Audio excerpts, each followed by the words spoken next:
Power Breakfast. Top talk of the morning.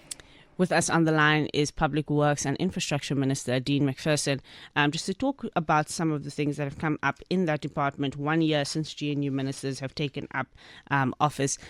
Minister Macpherson, are you feeling like you have now gotten the training wheels, as it were, off and you are rolling in that capacity? I feel like we're speeding down a highway at the moment, trying to always avoid potholes, but that's the nature of being in government. And we've got to keep moving while avoiding the obstacles. Well, speeding down a highway with blue lights is a little easier then. Not like that. No, but thank you so much for joining us this morning, Minister Macpherson. A number of big investigations and, big moves that you've made around particularly questions of corruption and contracts. Of course, the public works and infrastructure space, there are a lot of contracts that are at stake. And let's start off with the George collapse that happened in 2023. What is some of the updates that you have found? You found that story about that piece of that building and that piece of infrastructure. You found that as an ongoing issue in your department. What are some of the things that you've been able to do since you've come into office to try and start resolving who is responsible for something like the George building collapse? Yes, it happened last year, Tessa, the 6th of May 2024. It's a really tragic incident where 34 people lost their lives and 28 people were seriously injured. And obviously our department had launched an investigation through the Council for the Built Environment and the Engineering Council for South Africa, which are the regulatory bodies of both engineering and building codes and related matters, so that we could understand why that took place and what needed to be done. And what the investigation found is that there were multiple opportunities to stop the project.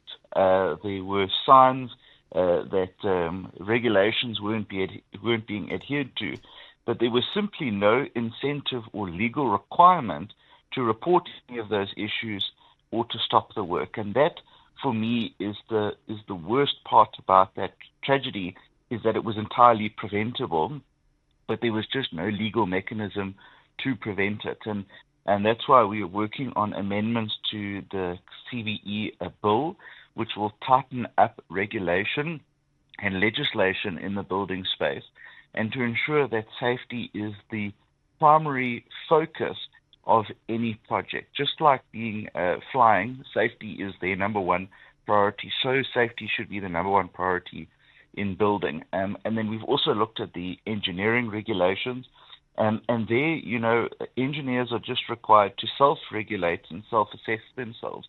Now, no one would expect that of a doctor. Doctors have to continuously maintain their registration, but that doesn't happen in the engineering space. So there, we will be also forcing mandatory competency testing to ensure that engineers keep up with the latest technology and advancements in their professions. And being able to spot some of these lacunas in regulation or policy, of course, is part of the political work that must be done in this department.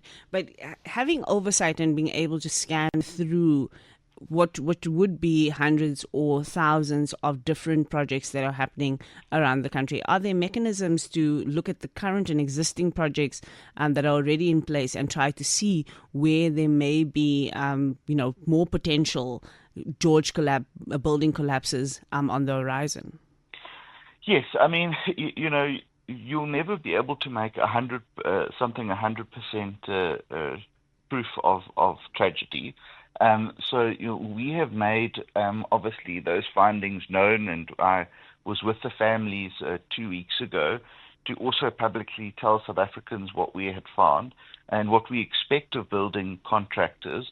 What we're doing is we're setting up a hotline where people will be anonymously able to provide information to us, whether they are builders, whether they are contract workers or members of the public, because we think that also could have prevented the George collapse. And so people will be able to anonymously give us information, which we then can go onto site, and if there are problems, we can shut it down. But we are working also very hard to make sure that we can get firstly, the regulations published so that there's tighter control on that front, and requirements of contractors and engineers. And then secondly, to push forward with the legislative requirements that will be needed in the industry. And talking about tighter controls, one of the areas in which you've also been working on getting a lot more transparency and controls on the system is the EPWP program, the Expanded Public Works program, and the funding to. You've cited a few different areas where some of those programs are simply not managed well, where there are potential for fraud or the misuse of these programs.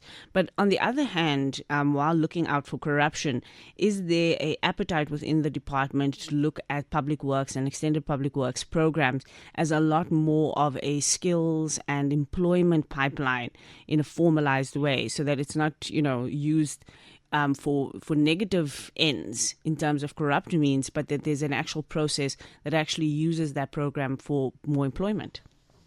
So Public Works and government has viewed EPWP over the last 20 years as a poverty alleviation scheme.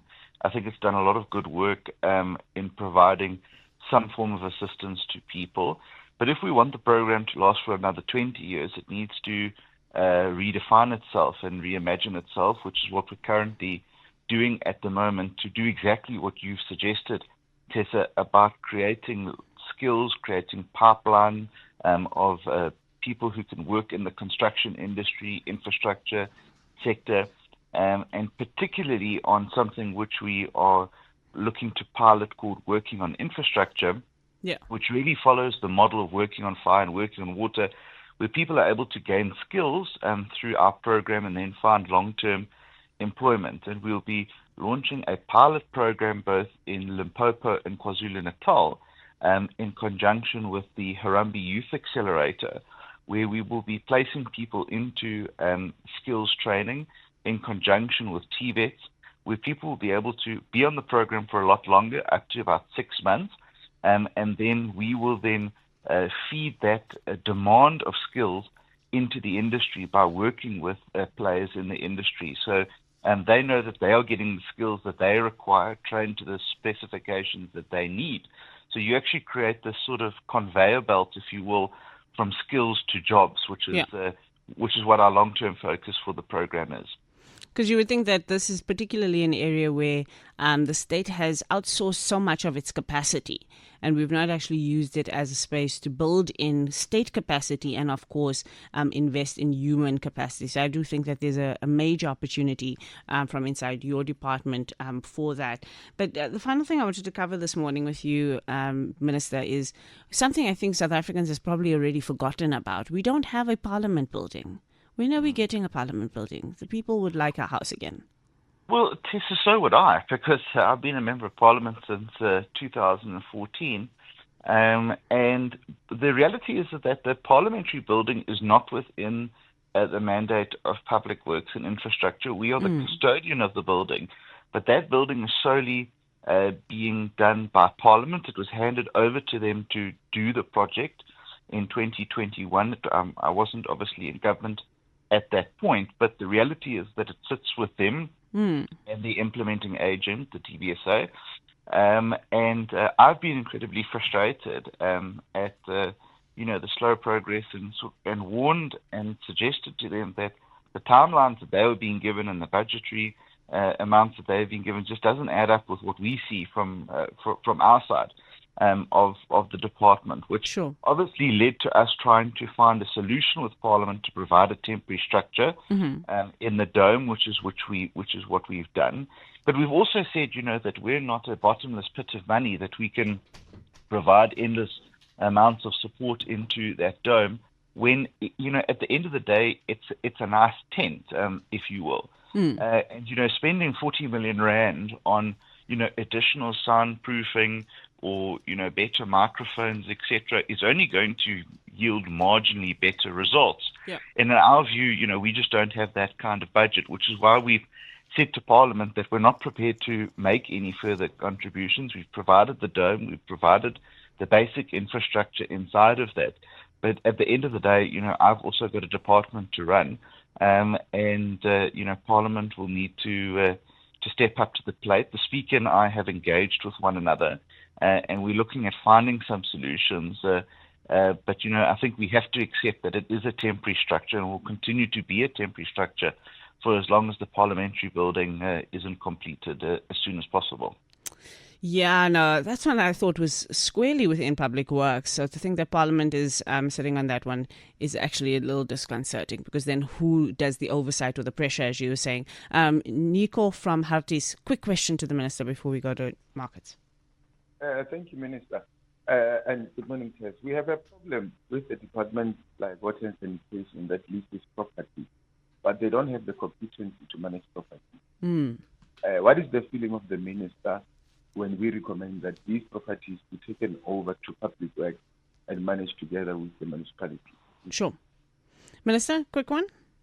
Well, I think that property management is obviously an issue that affects many communities, because if they're not managed correctly, they can become eyesores, they can attract criminality, and so on. We're always happy to have discussions and play our part. We have quite a lot of property as it is and battle just to maintain and manage that. But if I can get the details from the gentleman through you, Tessa, to my office, we're happy to look into it and Sure. and see what's going on there, and see what role of assistance we can play. Great stuff. Thank you, Nico. Just leave your details, of course, with our producers, and we'll pass that on to the Minister. Thank you so much, Minister, for making the time. Public Works and Infrastructure is talking about our assets as a country that are being managed and, what's in our hands. So always good to hear what are the updates from your side. That was Minister Dean Macpherson, the Minister of Public Works and Infrastructure.